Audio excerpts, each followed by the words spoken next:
Good evening. Welcome to Lewis Clark State College Visiting Writers Series, sponsored by the Humanities Division. My name is Jennifer Anderson, and I'm the faculty advisor for Talking River Review, LCSC student-run literary journal. I'd like to thank the college, as well as my colleagues in the Humanities Division, for their support of this event. This is the first virtual reading the Humanities Department has held. Hopefully we don't have any technical difficulties, but if we do, thank you in advance for your patience. Tonight, you will have the pleasure of listening to Annie Lampman read from her new novel, Sins of the Bees. Two LCSC students, Jules Hussey and Emma Schneider, will introduce Annie. After the reading, there will be a Q&A, which Kimberly Tolson and I will moderate. So please send your questions via YouTube chat. And now I will turn it over to Jules. Annie Lampman grew up surrounded by the natural beauty of North Idaho in a small logging town called Headquarters, which served as the inspiration behind her creative nonfiction essay of the same name. Annie is a prolific writer and specializes in nature writing. She is an alumna of our very own LCSC and went on to obtain her Master of Fine Arts in Creative Writing at the University of Idaho under the tutelage of Kim Barnes. She is currently an associate professor of honors creative writing courses at Washington State University Honors College. Among her many achievements, Annie has been awarded a National Wilderness Artists Residency through the Bureau of Land Management, the Dogwood Literary Award in Fiction, and the 2020 American Award in Thriller Crime for her debut novel, Sins of the Bees. Here to conclude the introduction with discussion of the novel is Emma Schneider. As Jules has mentioned, Annie Lampman has had a wonderful career in writing and education. Today, we are here to learn about and discuss her recent novel, Sins of the Bees. Sins of the Bees is a poignant story about finding oneself and family. Set in Idaho's own rugged Hells Canyon, the novel follows two very different women, Isabel and Silva, and their generational bond despite not knowing one another. An anti-government cult named Almost Paradise, led by the notorious Lynn Dietz, connects and entangles these women and other characters forever. Silva leaves the Puget Sound 2001 following the death of her grandfather to piece together a family. She heads into Hell's Canyon trying to discover a long-lost grandmother who has made artwork relating to the infamous Y2K religious cult. Along the way, she meets Nick Larkins, a beekeeper who will become her closest confidant as she begins to interact with Almost Paradise in hopes of finding her grandmother.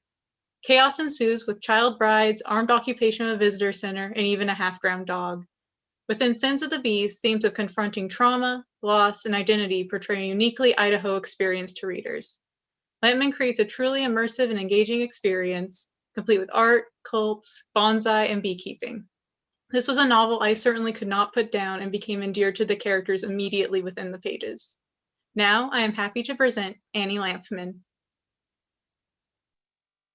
Hello, everybody. Thank you so much for spending your Friday evening with me. I hope you have a cozy blanket and some nice adult beverages on hand to make the evening go by.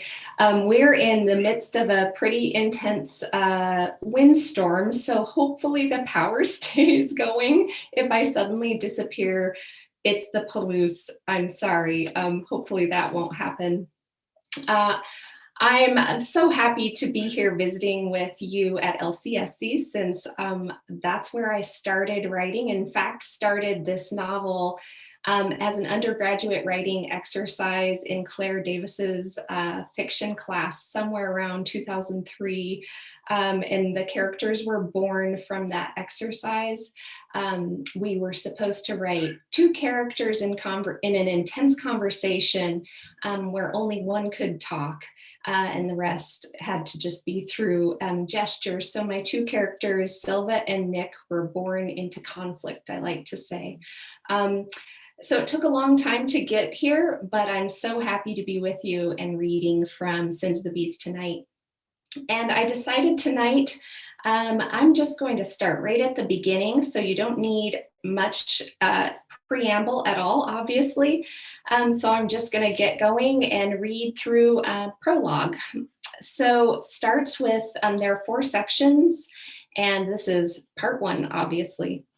So this is a quote from a wonderful antique beekeeping book I found in a consignment store years ago, and it was just magical. So it's called The Life of the Bee is that book, and this is a wonderful quote from it. Here then, as everywhere else in the world, one part of the circle is wrapped in darkness. Here, as everywhere, it is from without, from an unknown power, that the supreme order issues, and the bees, like ourselves, obey the nameless Lord of the wheel that incessantly turns on itself and crushes the wills that have set it in motion. All right, so starting with the prologue, it's August 2001, which is actually the end of the novel. The show was finally over. White linen draped tables lined with smudged champagne glasses and crumpled cloth napkins, the crumbs of catered cake. Isabel wandered the vaulted room, haunted with the reverberating disruption of the maidens. All her watercolor girls framed on soft gray walls, girls too young for their rounded stomachs and long-suffering pain, girls whose eyes still cried out to her in entreaty. Like O'Keeffe, Isabel had returned to the Santa Fe desert looking to find healing in its austerity, to escape what she hadn't ever been able to leave behind. But it was always there in her work, as inescapable as her memories. Study after study of the same subject, what she'd run from, what she'd always been running from, 15 and alone with the wreckage of herself, her own stomach swollen with unwanted life. All the girls, holding themselves so still for her, their faces shuddered in retreat, their bodies burgeoning. After she'd fled the compound, fled Len Dietz and all he was working to enact, his promised land, his army of God, his holy family, she'd kept painting them, these girls, from memory, her mind delivering flashing snapshots just when she thought she'd finally forgotten their sorrow, their doomed fate. She'd thought then, as she often had over the past 20 years, of running back to Amond, back to the island after all this time gone, decades now. But instead, as soon as she'd escaped almost paradise, she'd painted Amond's honeysuckle bonsai from memory in one fevered post-Y2K, post-Wedding of the Maidens session. She'd named the honeysuckle painting In Eden. And when it had gone out on a small traveling art tour on an impulse she hadn't been able to halt, she had sent Amond a copy of the show's magazine along with a packet of the painted girls, but she'd never heard anything back. She couldn't blame him, not after her sudden abandonment so long ago, but she'd despaired following each empty mailbox day. In Eden was the only subject matter departure of the show. Derek had hung it by itself in the back alcove, said people would buy the others, all the girls, just because of it. And he'd been right. The honeysuckle calling its children home, seed pod babies cradled tight in its roots. The show had been the success Derek had predicted from the start. He'd toasted Isabel before he'd left, leaned in close, said, "I told you so," his face brushing her hair, his lips grazing her cheek. A man young enough to be her child, smitten with a sorrow that didn't belong to him. Isabel went back to the alcove and sat on the bench herself, studying the lovers' bodies in the honeysuckle trunk, each one mirroring the other. "To you, Amon," she said finally, lifting her glass. Derek had tried to put the honeysuckle painting up for sale too, said it would bring top dollar, but Isabel told him it wasn't hers to sell, that she needed to take it back to its rightful owner. She stood and gently lifted it off the wall. "It's time to go home," she said. She gave her apartment one last check, a cleaned out fridge, emptied cupboards, a tidily made bed and bare wood floors, an old lady's Spartan domicile. She didn't know when she'd be back or if she ever would be. She was tired of trying to pacify people who'd never understand, people from a world where you could live happily ever after, a world where a mother didn't give up her firstborn daughter, her only child. A world where virgin child brides weren't given over to a 50-some-year-old man to impregnate for his end-of-the-world new millennium and told that it was God's will. A world where you didn't bury pregnant girls or their stillborn babies under a cult's palaver tree, declaring it divinity, heaven just another form of the girl's hell. She grabbed an age-softened flannel shirt and flattened it against the bed, smoothing the creases before folding it for packing, a thing kept for so long. When she'd been going through the apartment before the show, she'd found it in the far reaches of the back cupboard, and when she'd pulled it out, there it was, still caught in the shirt's fold after all these years. The island's damp musk and cedar, a hint of salt air. She buried her nose in the shirt and inhaled. Even in summer, the island's fog had chilled her. Trawler Island, so long ago. She thought of the young woman she'd been then and wanted to go back, tell her to stay. Her suitcase packed, everything ready, Isabel went to the bathroom and pinned her hair back, looking at herself in the mirror, the network of spider lines around her eyes, the softness along her once distinct jawline, her hair turned from bright auburn to streaks of silver and gold. She opened the box on the counter and folded back the tissue inside. She'd kept Eamon's marriage present all this time, honeysuckle bonsai earrings, his beautiful tree cut out in profile on wooden circles, its sweeping canopy painted green, the lovers still visible in its trunk. She fit the earrings carefully in her ears and steadied their dangling grace against her long neck. She would take what came. That was the deal she'd made with herself. There'd be no running this time, no more questioning, searching, no more questioning, questing, only acceptance of whatever outcome there would be. After the cab dropped Isabel at the bustling airport and she got through the rushing push and stress of security, she made her way through the throngs of people to the boarding gate waiting area and sat in a corner with her suitcase and the honeysuckle painting parked in front of her. The TVs suspended around her played out a familiar scene of summer wildfire. Billowing smoke and dramatic shots of flames licking up into the sky from the tops of towering pines perched high along an austere canyon rim. It looked like the apocalypse the Lenites had prepared for with Y2K, the new millennium, the end of the world, which of course had never come. But then the camera panned out to a full canyon view, and Isabel had a quick shock of recognition. She knew that place. She had lived in that place. Breathlessly, she scanned the ticker tape headlines running along the bottom of the muted screen. 4 hospitalized after a Fish and Game helicopter was shot down. Hell's Canyon Visitor Center occupation over. 14 suspects in custody on multiple charges, including arson. Wildfire still raging out of control in Steep Canyonland. Len Dietz, founder of Almost Paradise and occupation organizer, arrested.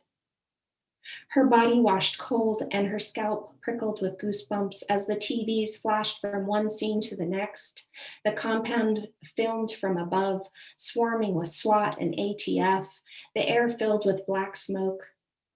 She watched without breathing as they showed scenes from the occupation, replaying wobbly insider home videos of Len pacing and preaching, his long hair glistening like a pelt on his back, his silver seeing eye pendant swinging on his chest over his crisp white shirt, laundered and pressed by his child wives who faithfully bore the fruit of his loins, propagating his holy army in preparation for the end times of the new millennium, everything ramping up to humanity's sure and swift destruction, the 4 horsemen of the apocalypse well on their way, Len Dietz and his followers ready to join their rushing charge. Then the footage switched, showed Len handcuffed and booked, glowering at the camera with his piercing blue eyes, charged with enough crimes to hold him, but not enough to call back those from the graves they'd been sent to, never enough to make up for all the pain and destruction he'd enacted upon one after another of his followers who believed he was someone who could save them from themselves, save them from the end. All the girls who'd had no choice, Rebecca, Leah, Naomi, Ruth, Rachel, Miriam, Hannah, Eve, Abigail, Jerusha, Joanna, Esther. Girls baptized in the water of the Snake River, winding deep in Hell's Canyon under the sheer peaks of the 7 Devils Mountains. girls who never stood a chance against a force so large, so overpowering. Everything felt tipped sideways, Isabel's emotions reeling out, what she'd tried so hard to contain, to work through, to express in painting after painting, that pain, the wound she would always carry for failing them, failing herself. What she'd gone to the compound trying to achieve, paying witness, purposefully connecting herself to something she'd been running from since she was a girl herself, trapped in her stepfather's gaze, her body bearing the fruit of his dark touch. The flames of hell unleashed, one of the flashing TV headlines read, the drama of the Reportage building. Fire, the one thing that'd been able to do what nothing else had. The one thing that'd been too big, too powerful for even Len to direct. The force of his will burned away by the very thing he'd sought to unleash. But all the footage showed only the men, Len's soldiers. Isabel imagined Faith huddled like a protective mother around all the maidens and their surviving babies. Where was she now? Where would she go now that the compound was swarming with the authorities? Where would all the girls go? Those lucky enough to have been spared, their lives driven by the unrelenting wind and flames that had once been Len Dietz himself. When Isabel had finally escaped to Santa Fe and changed her last name, making sure there was no record of her anywhere, that she hadn't been followed, she'd risked sending Faith one last painting, a thank you for what Faith had offered her in the end, secreting her out of the compound in the middle of the night, keeping her true purpose and feelings hidden from the rest of them. The painting was a farmer's market scene from that first time they'd met. Faith dressed in her homemade dress and apron, a scarf tying back her long blonde hair as she stood at her booth full of garden produce and fresh baked pies, looking as if she'd just stepped off a 19th century Scandinavian farm, carrying all the world's burdens on her shoulders. Something nobody could ever take from her, those burdens. Baby after baby, girl after girl, woman after woman. Faith as midwife, witness to every dark thing almost Paradise had tried to keep hidden. 2 years ago, when Isabel had been with Eli selling her paintings at the Two Rivers Farmers Market every week, Faith had come up to her booth and told her that Almost Paradise was looking for an artist to do a series of commissioned paintings and that they'd all agreed Isabel was the one they wanted for the job. Isabel had heard all the rumors, good and bad, about the cult. You couldn't help it if you lived in town, even though most of the residents supported them.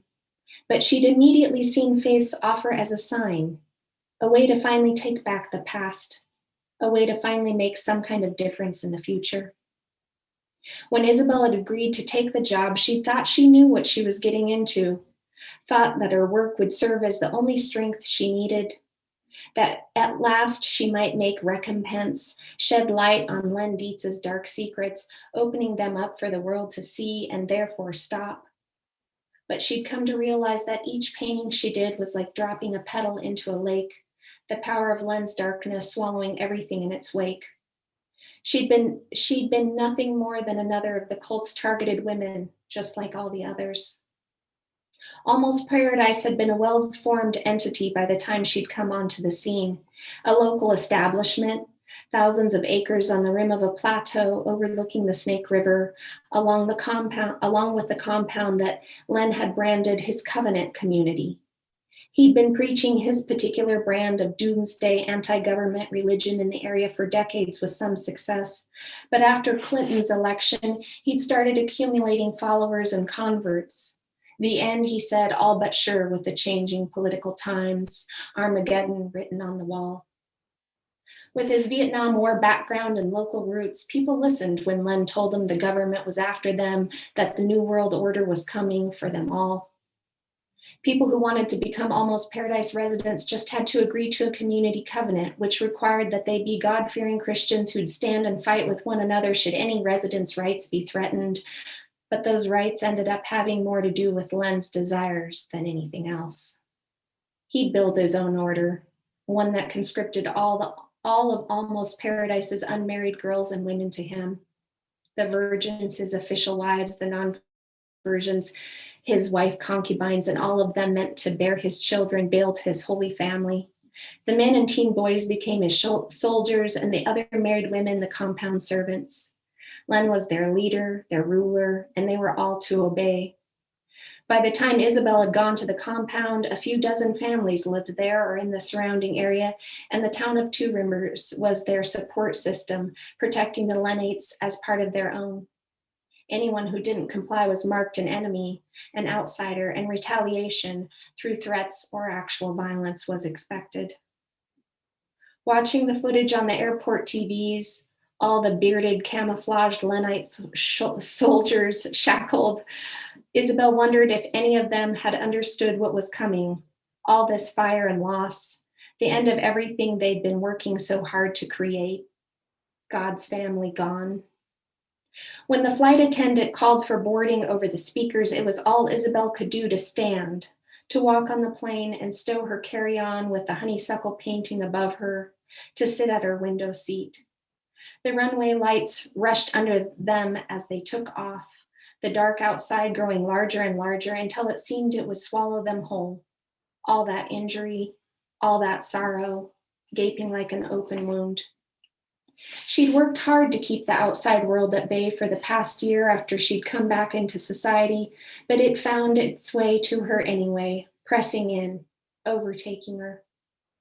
She leaned back, closed her eyes, tried to push away the flashing images of the girls' faces, but the plane bucked in the air, everything rattling and shaking as if coming apart, and perhaps it was. Perhaps this was meant to be her end too. All her documentation gone, all the girls left nameless and forgotten, their faces adorning strangers' walls, forever muted. Later, as they landed, Isabel gripped her seat, the plane shuttling in hard and rough, a headlong rush, early morning light breaking a bright horizon line. She felt drunk and swirling. She could barely find her way out of the airport to a taxi, everything strange and disconnected feeling, as if she'd been transported from the flames into this cool world, thick fog obscuring the buildings in gray. When she got to the terminal, the ferry was just coming in, blowing its foghorn in short blasts, mist swirling from the water, the light soft, air that made her feel as if she were breathing water, the smell of salt and seaweed, wet wood. This place, she'd forgotten its quiet magic. She remembered the way she'd sucked in her breath the first time she'd seen Amon's honeysuckle, the way it seemed to breathe, to pulse as if it were alive, the lovers' bodies shaped inside of it. Amon's trees had moved her like no art ever had, her paintings only a shadow representation of what he'd been able to bring out in trunk and branch, in whorl and knot. She'd thought about calling or writing ahead, had thought about finally giving Amon all the letters she'd written him from her bunker room in the compound, but in the end, she hadn't.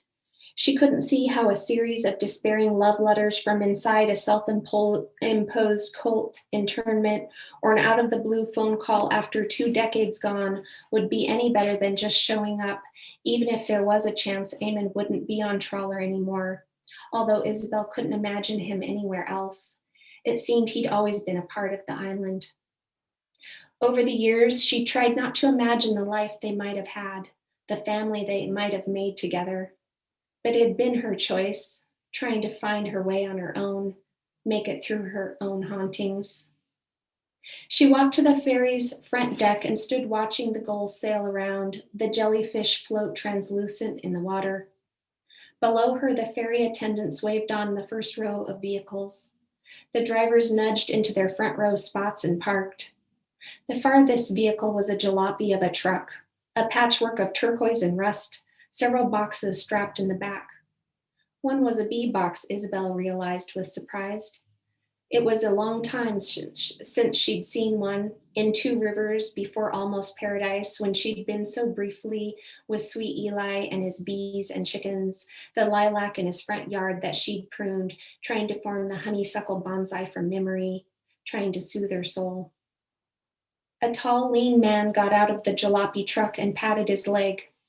A dog jumped out behind him, a husky mix that looked like a wolf, a dark stripe down its nose and a mask over the top of its eyes, its ears tattered, its white tail wagging like a peace flag. The man walked with the dog to the front deck. The Salish Sea stretched out beyond them. They stood still, looking out as if it were their first time seeing so much water. She could remember that feeling, how awed she'd been by the sea, the island.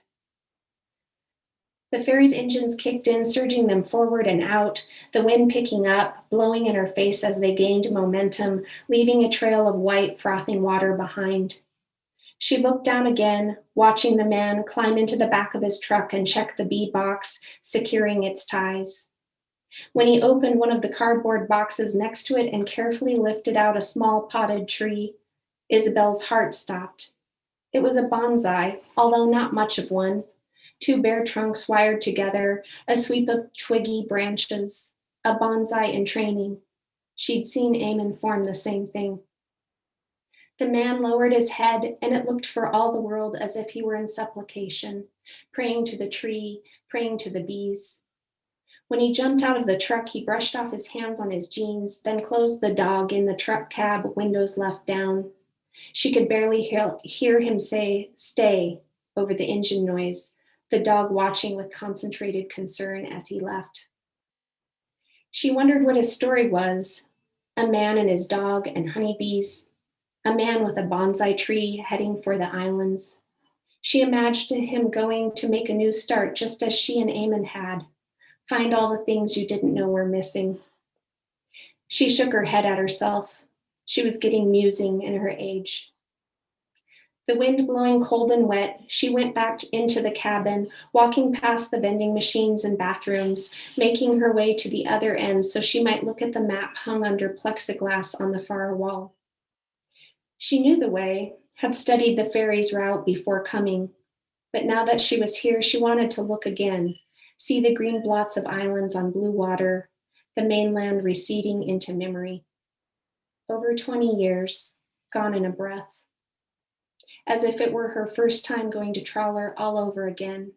She and Eamon starting their life together, nothing else in the way, both of them optimistic, sure that the life rolling out ahead of them was all they wanted, all that they had planned, a family coming, a beautiful life in the making. She could feel the thrum of the ferry's engines vibrating through her legs as she traced the dashed line that marked their path then, the same path she was on now. She stopped on the smallest island, her finger pinning it. Trawler, it read in bold cursive, a cartoonish drawing of the old hotel, the beach and dock, a few gulls and cormorants perched on pilings. "That's where you're going as well?" a voice asked from behind her. She turned. Of course it would be the young man with the honeybees and bonsai. Of course he'd be going to trawler. Hadn't she known it as soon as he'd gotten out of his truck? "Have you been before?" he asked. There was a sorrow in his eyes she recognized, a life lived through tragedy. "Decades ago, too long to really claim any kind of kinship," she said. "Your first time?" Glancing at the map, he nodded. "I just wish I had been able to come sooner," he said, his voice layered with deep sadness, regret, something she knew only too well. "Don't we all?" she said. She held out her hand. "Isabel Fulbrook." He shook with a firm grip, even though she could see his thoughts were held elsewhere, as captured as she'd been, coming here for the first time. "Nick Larkins," he said. "Nice to meet you." And that's the end of the reading. I would be very happy to chat with you via questions. Yeah. So I'm going to open up the Q&A. So audience, please send in your questions via YouTube chat. And while we're waiting for that, I'll just begin a bit of a dialogue. So Annie, although you read in the prologue, which takes place in a different landscape that it seems like the protagonist is moving to, much of the novel is set in Hell's Canyon. And I want you to talk about your personal history with Idaho and how landscape plays a part in your writing. Yeah, as the introduction mentioned, I grew up I was actually born on the Fraser Prairie in a old log house with no running water. But then we moved to headquarters, Potlatch Logging Corporation, as town from the early 1900s, and lived there for 40 years. And it's really the end of the road, it's the last civilization really until Superior, Montana, other than the Forest Service stations that are staffed only in the summer months. So we were just around mostly, the woods. And that really made an impact on me. And all of those adventures we had. And we did a lot of backpacking and actually llama packing. We had pack llamas. I got mine for my 10th birthday, and they were quite the, they made a funny sight out in the woods. But we went into Hell's Canyon a lot, actually, backpacking and with the llamas. And so I grew up with all of those experiences and was always fascinated by the country we explored and lived in and recreated in. But particularly Hell's Canyon had a kind of haunted history to me always. And really not a wonder once you start digging into the human history of the canyon. It's pretty dramatic.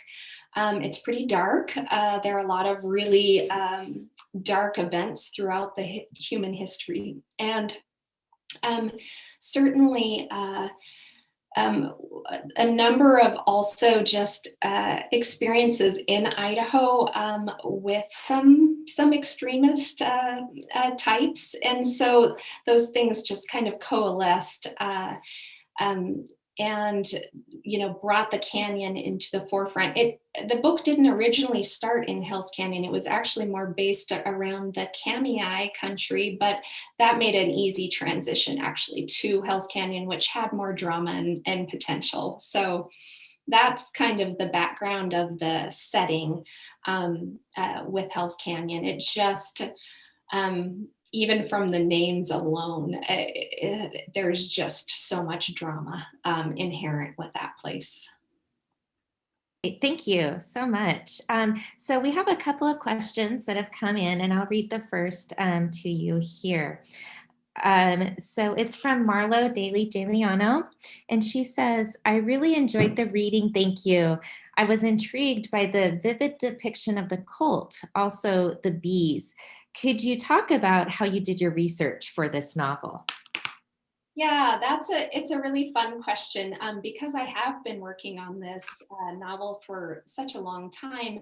The research has been over a nice stretch of years. So actually, for my graduation present, when I graduated LCSC, my husband and I did a jet boat tour through LCSC up the canyon. It was looking at the different rock formations and things like that. So everything from that to actually a mailboat trip up the canyon. I knew the mailboat captain, and so I was able to hitch a ride and take mail up the whole canyon, which was really fascinating. It's an overnight trip, and just to see how remote and taking library books, the mail, movie rentals, groceries for people.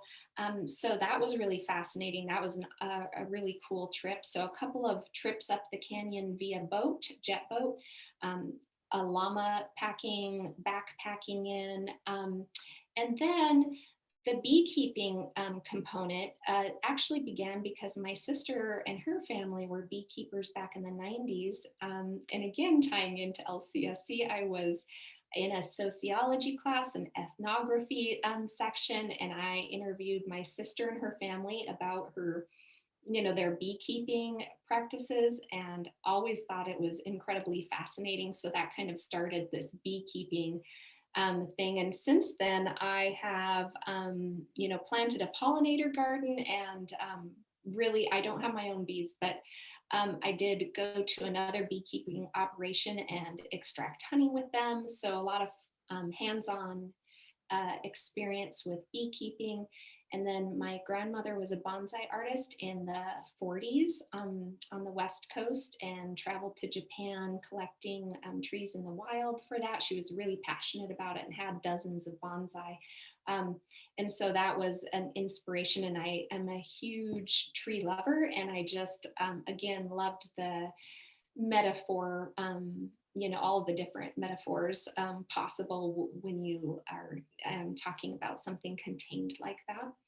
So combining things that I was naturally interested in with other experiences, and then to the more disturbing parts of the book, with the cult and sort of that extremist ideology that it represents.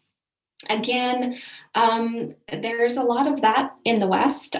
So I had a few run-ins over the years with interesting groups. Like I told the class I visited with a few days ago about this one time it really made a big impact. But we were driving up the North Fork of the Clearwater River, which is always where we went to hang out. And that was kind of our backyard. And it was a really hot summer day. And on one of the beaches really close to the highway, as we drove by, we noticed that there was this cluster of women all jumping in and having a great time swimming, as you would expect on a really hot summer day, except that they were clothed, head to toe in heavy, heavy layers of skirts and blouses, all, long sleeved, high necked, and multiple layers. And I was just amazed that they were swimming because they were weighted down with all of these wet garments. And they were being guarded by a group of heavily armed men, very aggressive, standing guard over them as they swam. And it was, one of these kind of extreme religious groups. And then over the years, I did some other research into area groups like the Almost Heaven. So my Almost Paradise was borrowed from a real place called Almost Heaven. That was in the Woodland area by Kamei, that was started by Bo Greitz, and it was in the 90s. It was a covenant community, and I drove through after that group was already gone, but their structures like Quonset hut, like with 3-foot thick concrete walls dug into the hillside, surrounded by 12-foot chain link fences topped with rolled barbed wire. So, it was very dramatic what had just even been left behind.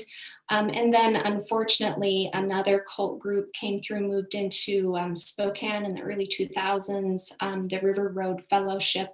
And they had a maidens group, and that's where my maidens kind of came from too. So unfortunately with that, it's also based on a lot of really real groups kind of in the area, or have passed, the ones that have passed through. So, definitely a lot of research just from personal experience, but also just tying into a lot of different facets, and bringing those all together was interesting and a challenge. We have another question, and it's Louis Sylvester, and he says, I would love to hear about your revision process. You mentioned that this work was started years ago. I would love to hear about how your novel evolved over the years. Yeah, that's also a great thing to talk about, because I think you have to really love revision in order to make it through a book project. I feel like that's true for a lot of people, and certainly was for me. And I actually really do love revision. The hardest part about writing the novel was starting it, because the thought of all of those blank pages being ahead of me was terrifying. But once I had a lot of, 300, 400 pages, it was much easier to kind of go in and see what material was the most dynamic and working at the best level, and enhance that, and kind of step back the other parts. But that took a long time to figure that out. And it actually wasn't until late last summer, after working on this novel, all through grad school, my kids' whole growing up working on this novel. It wasn't until late last summer that I actually figured out what the novel was really about and what I'd been trying to say, or what it had been trying to say all along. And that actually came through social movement. So it was the Me Too movement that actually really helped me reconceptualize what messages I was trying to get across through the women in this cult, this book, and the cult experience and everything else. And so, you know, a social movement happened. It got me thinking about things. I wrote about things in creative nonfiction essays, and all of that built into me finally being able to understand what I was doing.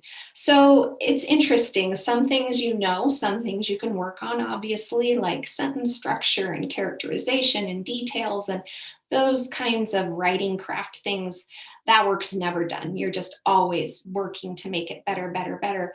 But then other things, some of that deeper psychological sort of awareness of what it is you're getting at, that can just come in so many different ways. It's very hard to predict. So I think it's just sticking with it until I made my way through to the other end. But yeah, revision so many times that I think everybody around me was like, how many times is she going to revise this? But that's what it took. So yes. And there's another question. This is from Kimberly Tolson.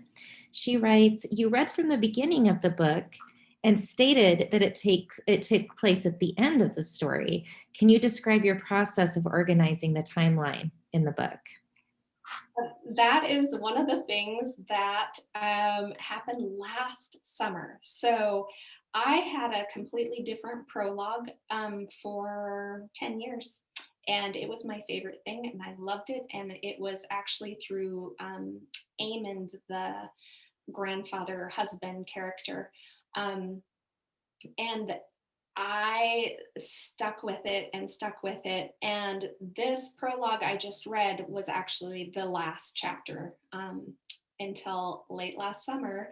And I finally ditched that old prologue and put the epilogue first and completely turned the novel on its head and added a whole series of new sections, short sections.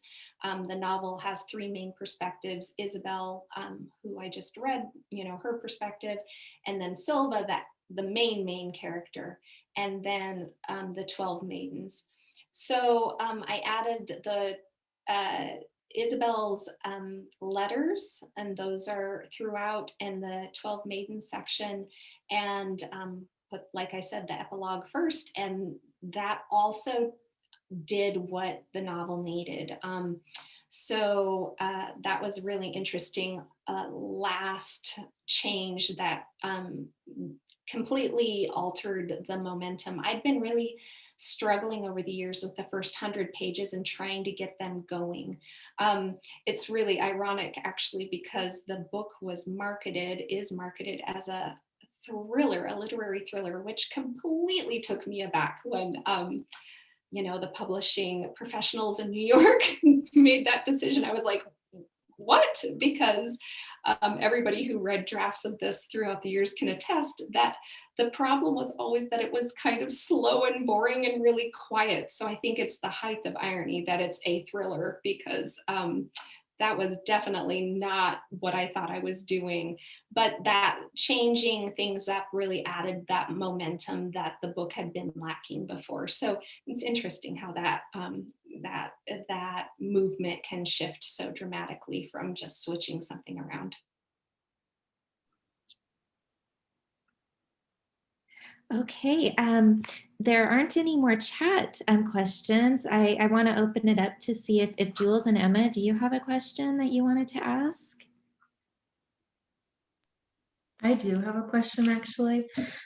So I just wanted to hear more about your process of, like, after you finished your manuscript. I know you said it took a really long time to get to the point where you felt like it was finished, but how did you go about, like, finding a publisher and, like, an editor, and, like, I'm really curious about that process because I have never really had this close of a connection or like a meeting with someone who's, finished and published a novel. It's like successful. And so I just was curious about how that process worked. Like, did you have to go through multiple rejections before you found someone to publish it, or just like what was that experience like? It was a really tough experience on a lot of levels. So I started um, querying literary agents 5 years ago. So, and it was, so I had a draft of the novel that I thought was a novel, and what turned out to be the final novel is definitely very different. So in one way, it was both things. So I queried agents, and I would get very interested agents, and they would be really close, and then they would say no, and those rejections would come. So, as a writer, you're used to it because rejections are really the name of the game. You get way more rejections than you do acceptance. And so it's just, something that I thought I was ready for, but every time I'd get really close and then an agent would say no, I would just get more determined to make the novel work. But after a while, I just was so frustrated. So that process went on and on and on. And, it was the close but no cigar over and over and over again until I felt like I was going to pull out my hair. And again, a lot of those comments about it being kind of slow, kind of quiet. So I just kept trying to ramp up the tension and momentum, which is, I guess, I kind of overcorrected and turned it into a thriller. So, but that's what also got me through was having that common, the comments from the agents and getting close and feeling like, okay, it's possible if I just keep working on this. And I kind of, through their comments, learned my way through the novel too. So I feel like even though it was rejections, on one hand, on the other, I felt very lucky because I kept getting engaged readers, high level readers who were interested in the characters and the situation and willing to talk to me about it. Even if they said no, I still got that feedback.